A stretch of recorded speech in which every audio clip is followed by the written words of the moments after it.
Bonjour à tous, au programme aujourd'hui on va voir Mastercard et Visa qui toutes les deux nous donnent des opportunités à la hausse. On ira voir aussi Renault, Renault qu'on a pris en trade à la hausse il y a quelques temps. On verra où on en est, sachant qu'il y a une publication de résultats qui arrive bientôt. Et puis on ira faire un petit tour du côté des crypto-monnaies, notamment d'Ethereum, hein, pour voir que on a eu peur un petit peu pour pas grand-chose. Donc voilà, elle a bien grimpé. Donc voilà, on ira voir ça ensemble. On commence du coup par le SP500. Le SP500 qui a fait une séance hier de hausse, mais qui s'est clôturée à la baisse, il me semble. Donc voilà, on est au contact de cette résistance de l'élargissement ascendant ici qu'on a pu tracer. Voilà, on est aussi pas loin des objectifs des 5155 de l'élargissement descendant. Voilà, qu'est-ce qu'on va faire ici? Est-ce qu'on va corriger un petit peu ou est-ce qu'on va continuer à grimper jusqu'à l'objectif? C'est ce qu'on va voir. C'est ce qu'on va voir dans les prochains jours. C'est difficile à prévoir en tout cas. Donc voilà, bien sûr, à un moment donné, on devrait corriger ce mouvement aussi. Donc voilà, mais est-ce que ça va être maintenant? Est-ce que ça va être dans 3 mois? C'est le genre de mouvement qui peuvent durer très longtemps. Donc voilà.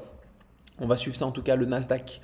Le Nasdaq, on a dépassé les objectifs de l'élargissement descendant ici. On a fait hier une séance baissière exactement, enfin un peu comme le SP500, sachant qu'on est toujours sur le haut de ce biseau ici bon, qui est assez propre quand même, qui est assez propre, mais qui est très pentu. Bon, voilà, je suis pas non plus fan. Je suis pas non plus fan de ce biseau, sachant que sur les indices, souvent, il y en a beaucoup de biseaux ascendants et on les casse pas toujours vers le bas, ou alors on va pas toujours remplir les objectifs qui sont les objectifs baissiers du biseau, qui sont la base du biseau, qui sont ici, hein. J'ai du mal à croire au jour d'aujourd'hui qu'on va chuter jusqu'ici. Donc voilà, en tout cas. Pareil, il y a une belle hausse sur le Nasdaq, mais on devrait à un moment donné corriger. Est-ce que ça sera demain? Est-ce que ça sera dans 3 semaines? Est-ce que ça sera dans 6 mois? Ça, on n'en sait pas grand-chose, mais voilà, en tout cas, belle hausse pour le Nasdaq et belle hausse pour les marchés américains en ce moment.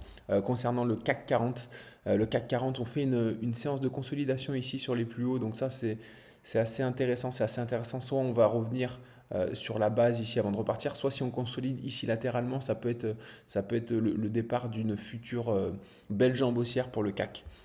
Concernant le DAX, pareil, on a corrigé un peu latéralement ici.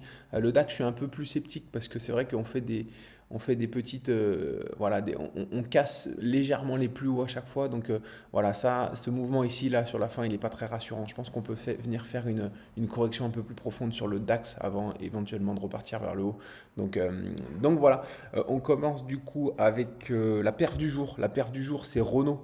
Renault, on l'avait pris. Alors, elle est en hebdo, elle est dans ce triangle descendant.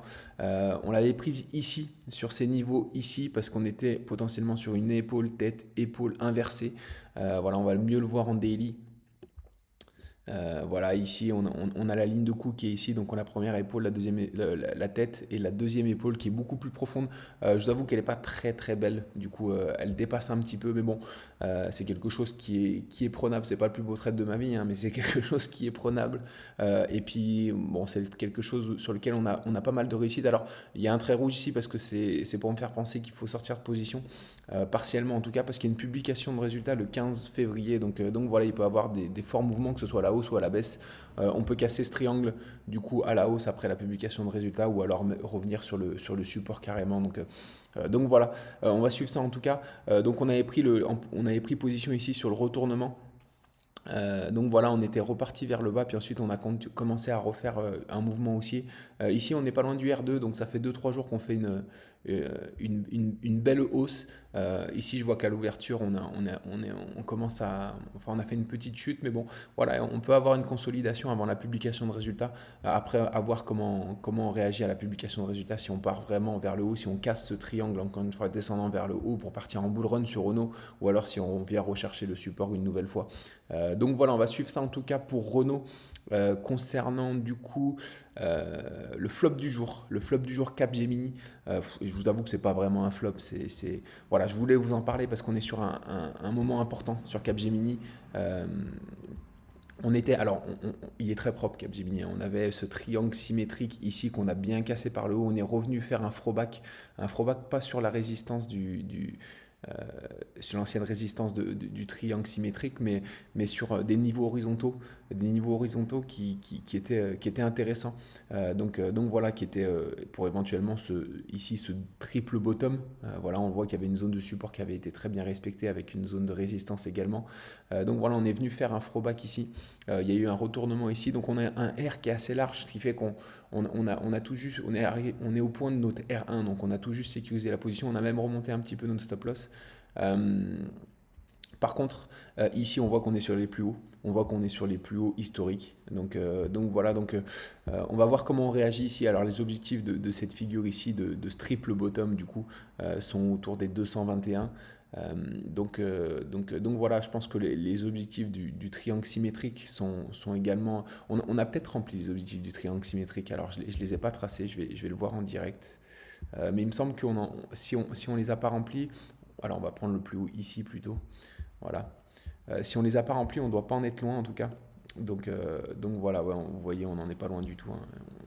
On n'est pas loin des objectifs sur Capgemini du coup. Donc il y a une convergence de résistance là sur ce niveau-là. Il y a à la fois l'objectif de ce triangle symétrique et à la fois les plus hauts historiques. Donc voilà, on commence à corriger. À voir si on commence à faire une. Si on latéralise ici, c'est potentiellement pour un futur départ du coup de bull run, hein, finalement sur Capgemini. Par contre, si on corrige, voilà, on peut revenir sur des niveaux, en tout cas en hebdo, un petit peu plus bas, notamment revenir sur cette zone de résistance, cette ancienne zone de résistance qui sera maintenant support. Donc voilà, on va suivre ça. En tout cas, on a protégé la position et puis on verra ça ensemble. Concernant la perf du jour, alors je vous en donne deux aujourd'hui parce qu'elles sont très liées, c'est Mastercard et Visa. Voilà, on commence par Visa. Alors c'est intéressant parce que bon, Visa, on aime bien rentrer à la hausse dessus parce que voilà, c'est une action très haussière. Et là, on part en bull run. Alors vous allez me dire si je rentre maintenant, c'est un peu un FOMO. Oui, oui, mais comme je vous disais en introduction, euh, on sait que ces mouvements-là corrigent à un moment donné, mais on ne sait pas quand. On ne sait pas quand. Et si la correction arrive dans 3 semaines, et ben on a le temps de faire des belles performances dessus, hein. Donc voilà. Et ici, on va voir que, alors, on ne voit pas forcément en hebdo, mais on va le voir en daily. Ici, on voit qu'on a une sorte de consolidation latérale qui est en train de se former ici. Et on va le voir, c'est en horaire que ça se passe. Voilà. En horaire sur Visa, on a un triangle symétrique, un triangle ascendant, pardon, un triangle ascendant, voilà, mais il est petit par rapport à la hausse préalable, donc on peut parler dans ces cas-là d'une sorte, ce qu'on appelle un drapeau. Un drapeau, et les drapeaux c'est intéressant parce que c'est très haussier, souvent c'est cassé par le haut, c'est des consolidations, des figures de continuation haussière qui sont très puissantes.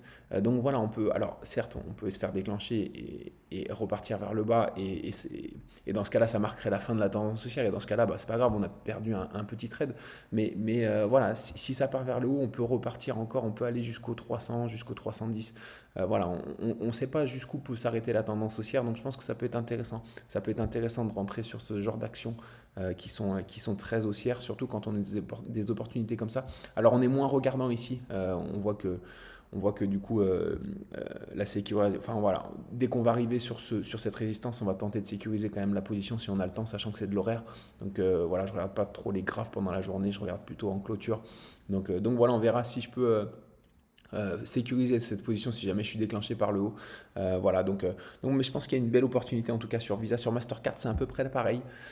Sur Mastercard, alors voilà, très haussière également. On a cassé cet élargissement descendant à la hausse. L'objectif est bien plus haut et autour des 500. Voilà, et ici elle est encore plus belle Mastercard. Voilà, si j'avais dû en choisir une, j'aurais choisi Mastercard parce que voilà, on a une belle poussée haussière. On voit ici il y a un flag, il y a une sorte de ce qu'on appelle un drapeau du coup, ou un fanion. Voilà, c'est très beau. C'est très beau. Là, c'est un triangle symétrique. Ici, on a un retournement. Un retournement, on est en 1 heure ici. Donc voilà, on a mis notre ordre au-dessus. On mettra notre stop loss en dessous si jamais on est déclenché par le haut, sachant que le R1 sera autour des plus hauts historiques. Donc voilà, et on peut essayer de. Alors on est susceptible, je pense, de prendre une partie de la tendance haussière si elle continue. Donc voilà, encore une fois. Si ça repart, si ça marque la fin, si la hausse est finie et qu'on repart à la baisse, on aura perdu un petit trade. Par contre, si la tendance dure encore 1 semaine, 2 semaines, 3 semaines, 3 mois même, là on peut faire vraiment une belle opération. Donc voilà, c'est pour ça que c'est important de ne pas FOMO, hein, de ne pas FOMO, de ne pas rentrer n'importe comment sur les mouvements comme ça. Par contre, dès qu'on a une opportunité comme ça de consolidation, de flag, c'est intéressant de pouvoir rentrer dessus parce que je pense que sur le long terme, ça peut être très rentable. Voilà, alors du coup, on passe sur les cryptos. Les cryptos, très intéressant. Alors, on va voir Ethereum, hein. Alors, je me suis planté. Enfin bon, je me suis planté. J'étais un peu effrayé. J'étais un peu effrayé sur Ethereum ici parce qu'on faisait des hausses un peu poussives, sachant que ici, en plus, voilà, on avait entamé peut-être un potentiel retournement. Voilà, ça n'a pas été le cas, on est reparti directement vers le haut et on a enfin eu ce mouvement puissant vers le haut. Voilà, qu'on n'a pas pris, hein, on n'est pas dedans, hein, clairement. Alors, on n'est pas dedans. Moi, je suis investi sur les crypto-monnaies complètement, donc, comme je le disais dans la dernière vidéo, donc voilà, peu importe, hein, donc voilà, mais on l'a pas pris enfin voilà, en trade, en tout cas, j'étais pas dessus, sachant que je trade pas beaucoup contre les cryptos, je fais surtout de l'investissement. Par contre, là, du coup, on arrive sur un double top, donc c'est un peu frustrant parce que on l'a pas prise ici parce que c'était dangereux, on était toujours sous le coup d'une épaule, tête, épaule avec une ligne de coup, du coup, légèrement ascendante. Donc voilà, on a cassé, du coup, ce scénario est invalide.